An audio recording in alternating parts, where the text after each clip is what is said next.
श्री सच्चिदानंद सद्गुरु साईनाथ महाराज की जय. Sri Sai Satcharitra, an Insight, Episode 90. My humble prostrations at the lotus feet of our Sadguru Sai. By the divine grace of Sai, an attempt has been made to translate the gist of the divine discourse of Sri Ramanathan Brother telecasted in Sai TV.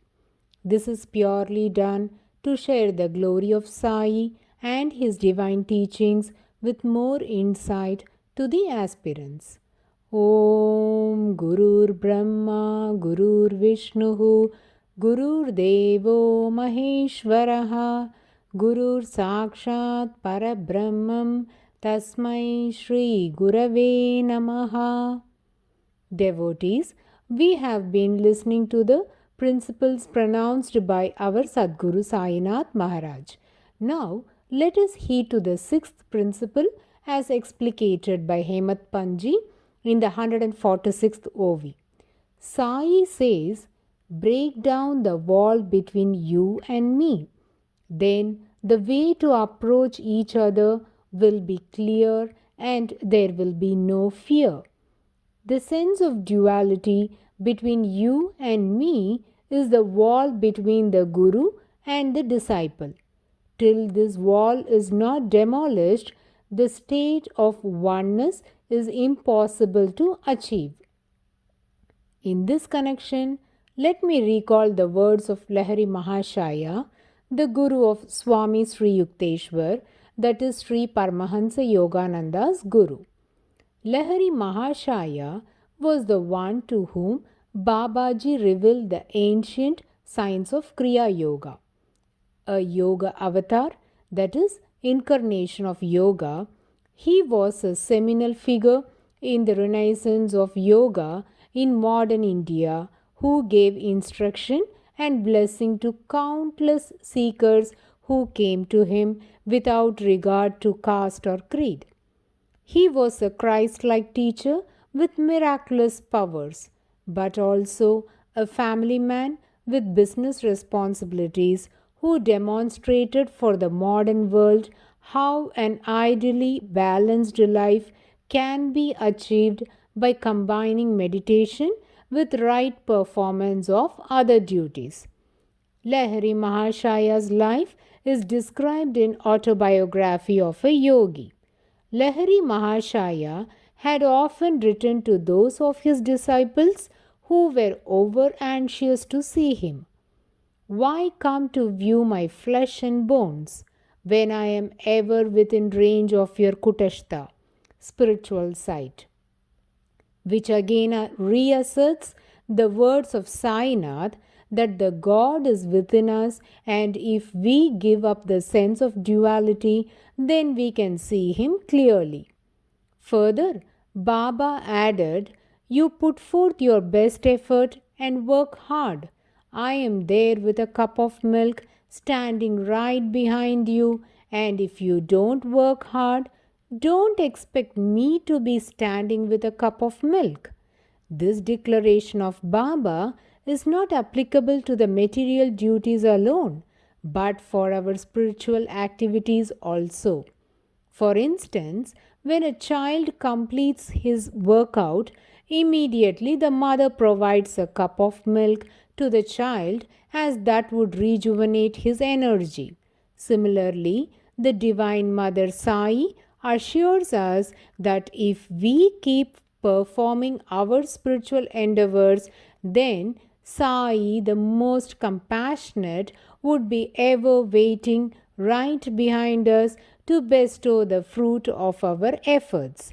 He being the Faladata, that is the one who provides the merits of our actions, will certainly bless us. We need not worry, the reward will be as per our actions. The welfare depends upon the efforts. After uttering such nectar like words, Baba continued, you should take pains but give up worrying about the results completely. I am always backing you. But if you think that I should exert and you should only drink the milk abundantly, I will not agree with this. Just like a child asking his mother to work out instead of him, but intending to drink all the milk. Baba cautions us to be alert and insists to perform the actions. He wants us to be active and work for it. These were the sayings of Baba. If we accept these words as the truth, we will enjoy the mine of happiness in this world as well as the world beyond.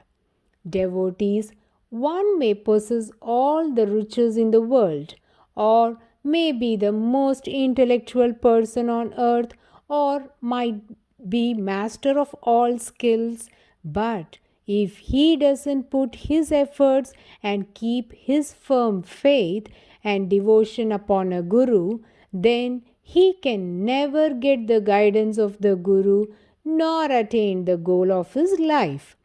To get the guidance of a guru like Sri Sainath Maharaj, a person must be the most blessed and the luckiest in the entire universe. Such a person would enjoy eternal peace and joy, which all the intellectual capabilities, wealth, and skills put together cannot provide. Lord Krishna has also professed the same truth. I grant the fruits as per one's deeds, leaving the whole burden on the actions, and that means the welfare depends upon our efforts. Hemat Panji continues to narrate one of his personal experience nurtured by Sainath Maharaj, which let us heed carefully for our own benefit. If we take a vow to do some good, the Guru always encourages such good thoughts and expects us to surrender unconditionally and observe the remarkable results of devotion. Each day will unfold a new miraculous deed of Sai. It's a general notion among people that if our mind holds a good thought on waking up in the morning, you should foster it. The same thought is also emphasized by a great Tamil philosopher and Hindu saint Tayumanavar. Tayumanavar articulated the Saiva Siddhanta philosophy. He wrote several Tamil hymns. His poems follow his own mystical experience, but they also outline the philosophy of South Indian Hinduism and the Tirumandiram by Saint Tirumular in its highest form. Tayumanavar's key teaching is to discipline the mind, control desires, and meditate peacefully. He went on to say that it is easy to control an elephant, catch hold of the tiger's tail, grab the snake and dance, dictate the angels, transmigrate into another body, walk on water, or sit on the sea.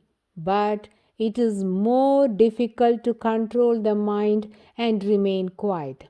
The hymns of Tayumanavar bring high solace to life. To hear them is to elevate life and soul.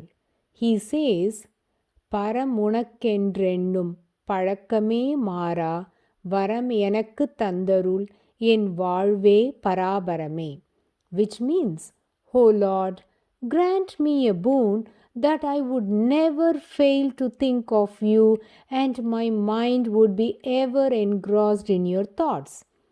Getting back to the original thread, Hemat Panji also came across a similar notion penned down by a saint, which says, hold a good thought throughout the day, as that will bring contentment, sharpen the intellect, and please the mind.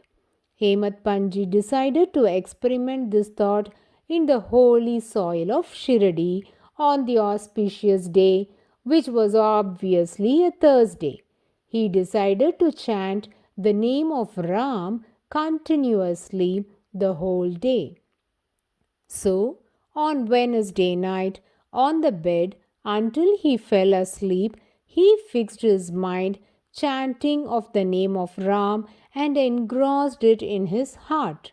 When he woke up early in the morning, he was reminded of the name of Ram.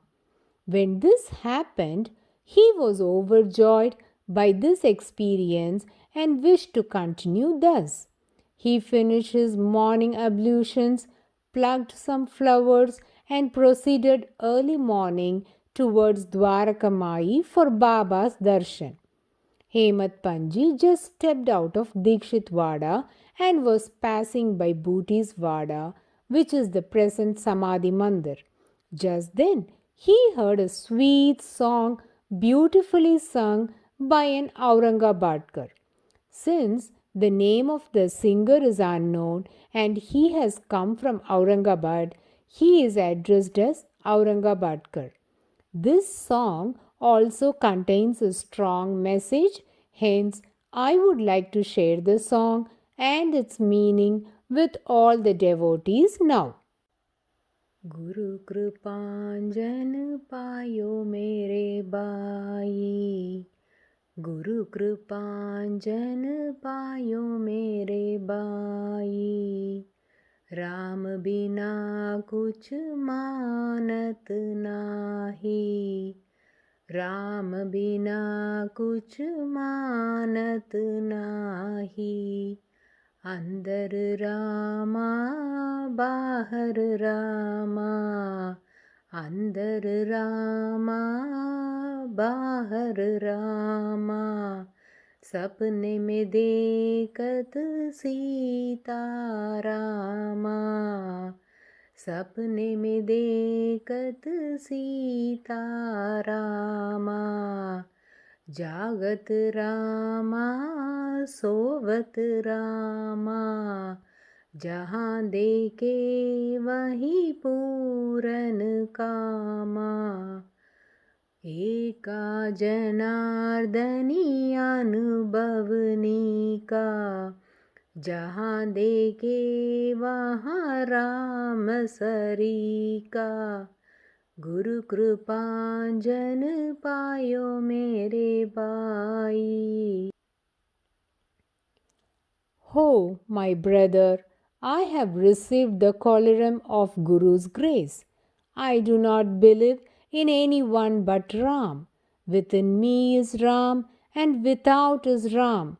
Even in dreams, it is Sita Ram. Sleeping and waking is Ram. Wherever my eyes go, they see perfect Ram. The beautiful experience of the disciple of Janardhan, I see Ram wherever my sight moves. This song is an abhang, that is one of the devotional songs compiled by Eknath Maharaj, the disciple of Janardhan Swami. There is a general practice among the Maharashtrian poets. They always end their compilation by submitting their works to their Guru, thanking them for granting such a blissful experience, and then mention their name at the end. So, even in this Abhang, Eknath Maharaj ends it by quoting Eka Janardani Anubhavanika Jahan deke wahan Ram Sarika, which means, my Guru Janardhan has given me this unique state. Whoever I see as Ram. Already, Hemat Panji had decided and resolved to chant the name of Ram. But before commencing to do it, this song which he heard added strength. Thus, he was convinced that it was all compassionate Sai who showered his grace upon the seed of his resolution. The Aurangabadkar was a devotee of Sai, and he had surrendered at thy's feet like Hemat Panji. He knew so many songs, but that morning he held his tambura in his hand and facing Sai in the courtyard was singing this song at the peak of his voice.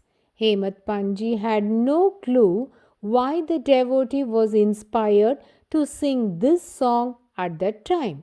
In fact, none was aware of the resolution of Hemat Panji. Then why was that song sung? It looked as if Baba had pulled the strings and inspired him accordingly. Omniscient Sai does not require a particular place for his teachings, nor a right time or a right setting. Even while talking, walking, or sitting, he can effortlessly teach pure knowledge to all. Devotees, let us now move on to listen about how Baba and other saints and sages have talked about those who criticize others. In fact, these critics deteriorate their own character for the sake of others to do good to them. We shall discuss about this more in detail with few illustrations in the next episode. Until then, may we all take the name of Sai, chant it to our heart's content, and experience eternal peace and joy. Bow to Sri Sai. Peace be to all. Om Sai Ram.